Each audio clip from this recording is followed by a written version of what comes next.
YouTube, your boy back once again with another sport topic, and today we're going to talk some football, Houston Texans football. Say, this is not a drill. This is for real. Justin Jefferson might win out of Minnesota. Hey, and the Vikings might be willing to accommodate that request.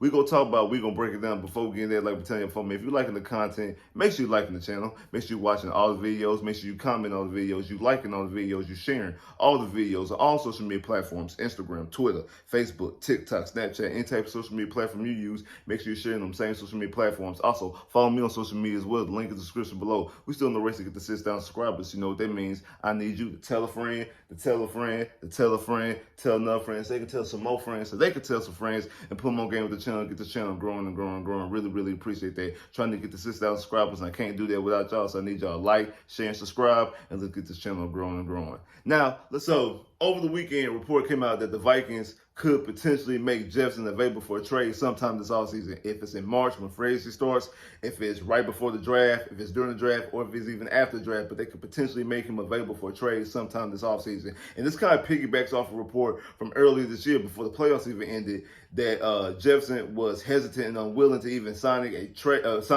long-term contract extension with the Vikings until he finds out their long-term plan with quarterback. He wants to know exactly what their long-term plan quarterback is before he decides to sign a long-term contract extension. And to me, what that tells me is that he doesn't want to waste his career. He doesn't want to end up like Andre Johnson and Calvin Johnson, two Hall of Fame receivers that both only been to the playoffs twice. Calvin Johnson's 0-2 in the playoffs. Andre Johnson is 2-2 in the playoffs. Both great Hall of Fame receivers, but both only been to the playoffs twice in their whole career. He doesn't want to end up in that situation. All right, we talk about a guy who's only 24 years old. He's played in the league for 4 years, and this is what he's done for these 4 years. He's been he's a 3-time Pro Bowler. He's a 2-time second-team All-Pro, 1-time first-team All-Pro. In 2022, led the league with 128 catches. Also led the league with 1,800 yards and also had 8 touchdowns. Last year in 2023, only played 10 games, missed 7 games by the way, had 68 catches, 1,074 yards, 5 touchdowns. Only playing 10 games. So if he were to play a full 16, 17 game season, he would have easily got 1,500 yards. So he's had 4 straight 1,000-yard seasons, start his career off. I think this kid is the best receiver in the league, especially when healthy. He's the best receiver in the league. Now, at worst, he might be number 3 behind maybe Tyreek Hill, CeeDee Lamb, something like that. But I think he's the best receiver in the league, and he doesn't want to waste his career. He wants to know exactly what the Vikings' long-term plan is with quarterback. Because when you look at what's going on in the NFC North, you got Jordan Love with the Green Bay Packers. The Detroit Lions was just in the NFC Championship game, and they were able to keep both their offensive and defensive coordinators. He knows that this division is not going to be a walkthrough. There's going to be a very tough division. So he's going to have an actual quarterback. And to be honest, Kirk Cousins is not cutting it.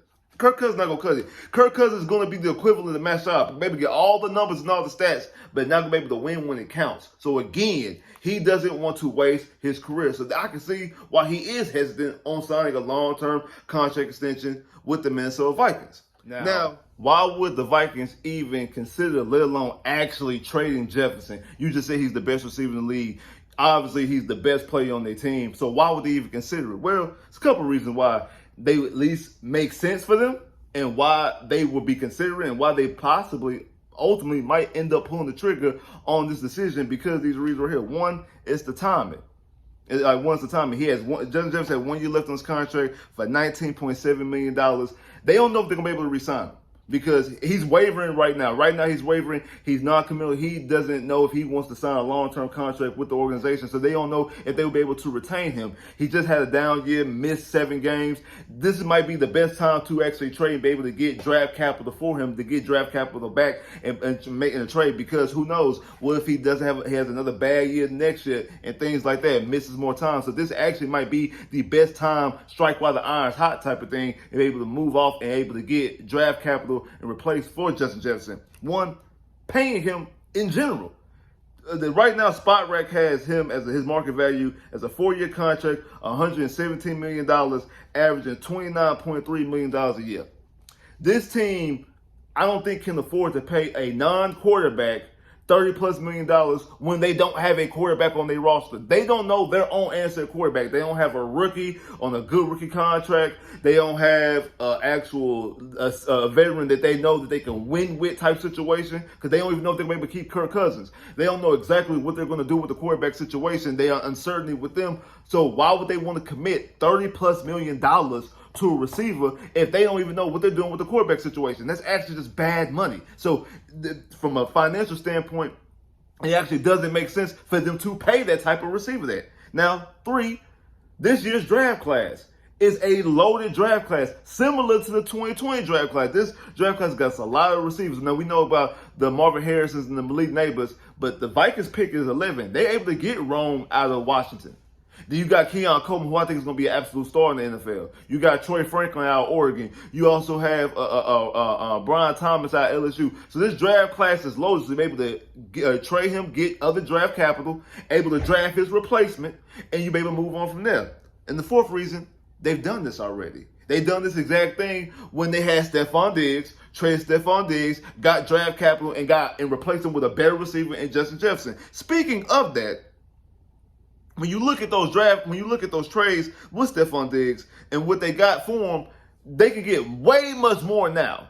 And also, different from that time, they already have a receiver on the roster in Jordan Addison, who they drafted last year with pick 23. Jordan Addison had 70 catches, 911 yards, and 10 touchdowns last year. So you actually have a good receiver. And again, he played without Justin Jefferson. Justin Jefferson missed 7 games last year. So we know that he can actually play without Justin Jefferson. He doesn't have to have Justin Jefferson. Now, is he the same level as Justin Jefferson? Absolutely not.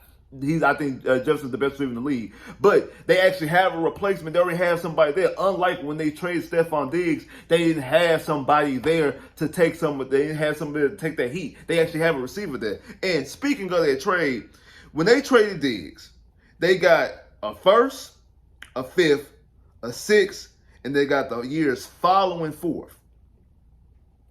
Tyreek Hill, he got traded. Tyreek Hill got traded for a 1st, a 2nd, a 4th, and the following years, 4th and 6th. A.J. Brown, another receiver that was traded. He was traded for a 1st and a 3rd. Now, why would the Texans want to be in this market to actually trade for Justin Jefferson? Because he's the best receiver in the league. That's it. Best receiver in the league. Best receiver in the league. Give C.J. Stroud the best receiver in the league. That's done. But it's more than that. When Stephon Diggs was traded to the Buffalo Bills, immediately that same year, they made it to the AFC Championship game. They lost to Patrick Mahomes and the Chiefs, but they made it to the AFC Championship game. A.J. Brown, once he was traded to the Philadelphia Eagles, that same year, made it to the Super Bowl. Lost to the Kansas City Chiefs, but made it to the Super Bowl. Tyreek Hill got traded from the Kansas City Chiefs to the Miami Dolphins, back-to-back 1,700-yard seasons. 17+ 100-yard seasons. This past year, he was like 2 yards shy from 1,800. That's what type of realm you can be in once you get your quarterback a type of receiver like that. Also, C.J. Stroud has 4 years left on his rookie deal. Has 4 years left on his rookie contract. This is the time to actually make moves and spend money. Like I just said, Justin Jefferson can get signed 4-year contract extension. So you could be able to work it out that their contracts don't really butt heads, especially paying a 30, possibly paying a receiver $30 million. Because if you trade for Justin Jefferson, you're more than likely makes sense for you to go ahead and get a contract extension done right then and there. Don't do what you did with Laremy Tunsil and trade for Laremy Tunsil, and don't do a contract extension. Now you just sit up there and don't have a contract with him and just wavering, and now you kind of he kind of has control because you didn't gave up two first-round picks and you didn't even lock up a long-term contract. So you can't do that. You obviously have to get a long-term contract. The moment that you make that trade, like what Cleveland did with Deshaun Watson, the moment you make that trade, you got to go ahead and actually get a long-term contract. Also, I know a lot of people up here talking about Mike Evans. Mike Evans is a 30-plus-year-old receiver. Mike Evans' spot rack has him contract giving him 4 years, $95 million, averaging $23.8 million a year. The Texans are more than likely, if you trade for Justin Jefferson, you're going to give up a first-round pick, which is pick 23. Jordan Addison, who was pick 23 last year, cap hit this coming up year is $3.1 million. Now, I'm pretty sure that this year, this new draft with the cap going up, that the pick number 23 is probably going to be around the same, if not more, than $3.1 million. So 3.1 plus the Mike Evans 23.8 puts you at $27 million for Mike Evans in the 23rd overall pick. Why don't you just take that and you add on an additional $2 million and get the best receiver in the league for the same amount of time at the age of 24? That's what I'm looking at. The kid is out there on a bad season, only playing 10 games. Got 1,774 yards. And you pairing them up with CJ, who I feel like CJ is going to have anywhere from a 45 to 5,000 yard season, anywhere from 35 to 40 touchdowns. Give him a receiver like that, and you're going to see exactly what type of offense it is. I know we've been talking about Saquon Barkley. I still think that Saquon Barkley should be the very first call when free agency starts. You can be people have been talking about get Saquon Barkley and get Mike Evans. You still have to pay the 23rd pick. So give up the 23rd pick, don't get Mike Evans, and just trade that in to get Justin Jefferson, the best receiver in the league. Pairing them up with C.J. Stroud and Saquon Barkley, Nico Collins, and Tank Dell. That will be the best offense in the league. And it's not just pie in the sky. This is not a Christmas list. This is not Madden. This is not me just wishful thinking. This can actually be done. The Texans have $68 million of cap space as it stands right now. That's without any type of restructuring, anything. Now, I know I did the video the other day talking about corners and going after Snead.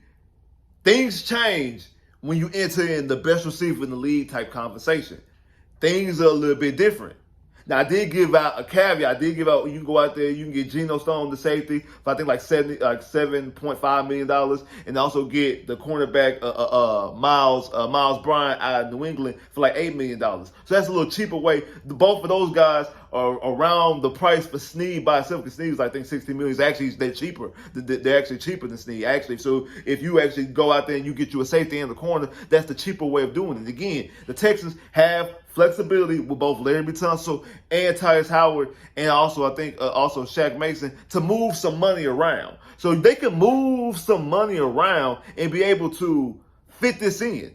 So that's what you need to do. And go out there and get the best receiver in the league and pair him up with C.J. Stroud, Tank Dell, Nico Collins, and Saquon Barkley.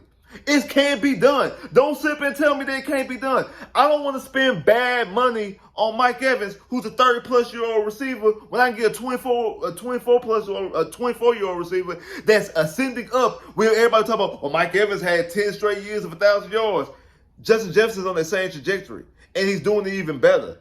Mike Evans wasn't getting 1,800 yards in his second or third year in the league. He wasn't doing that. That's what Jefferson, and playing in the same offense.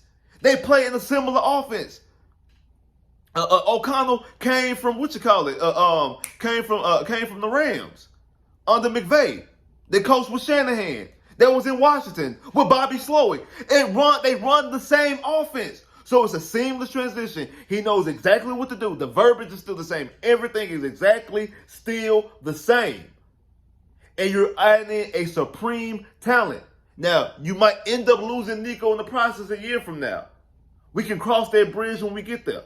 Because I know reports about Nico saying he wants to stay long term. We can cross that bridge when we get there. When you add in a receiver like Justin Jefferson, things change. Now, I just talked about the compensation of what you might have to actually give up to actually get Justin Jefferson. This is where it gets a little tricky. Because if it's about a whole bunch of draft picks, a first, a third, your second, fourth, because we have 2 fourths this year, next year's second, and next year's third. Are you willing to do that? Or this year's first, this year's second, your second, fourth again, and next year's third. Are they willing to accept that? Now, the no-brainer is the 2 firsts.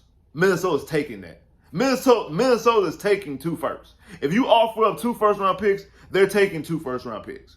If you give them 2 first-round picks, they're taking 2 first-round picks. It actually helps them be able to move up in the draft. They possibly able to get a quarterback. We don't know what New England's going to do. We don't know if New England wants to still, because New England's third. So if the Bears take Caleb Williams and then say, takes Drake May, say Washington takes Drake May, we don't know if the Patriots want Jalen Daniels. We don't know if Washington takes Jay Daniels if the Patriots actually want Drake May. Minnesota can have draft capital to now move up to get a quarterback if you give them 2 first-round picks. If you give them 2 first-round picks, they actually move up to get a quarterback. And also have draft capital to get a receiver. Also, depending on how the trade goes. Me personally, I know a lot of people won't like this. I'll give up 2 ones. That would be my first one. I would try to do one of those other draft picks. But if I had to give up 2 ones to get Justin Jefferson to get the best receiver in the league, I would do it. Personally, I would. Because next year, I think that next year first round pick is possibly going to be at best 28. I feel like Texans are going to be in the AFC Championship game regardless. Without Justin Jefferson, I feel like they're going to be that good. Justin Jefferson puts them over the top and puts them into winning the Super Bowl. So I don't care about pick 31, 32, pick 30. I don't care about that. If it's pick 30, 32, 31, I don't care about them picks. If I got Justin Jefferson, I can care less about that. Those are second-round picks. Those are high second-round picks. I don't care about that.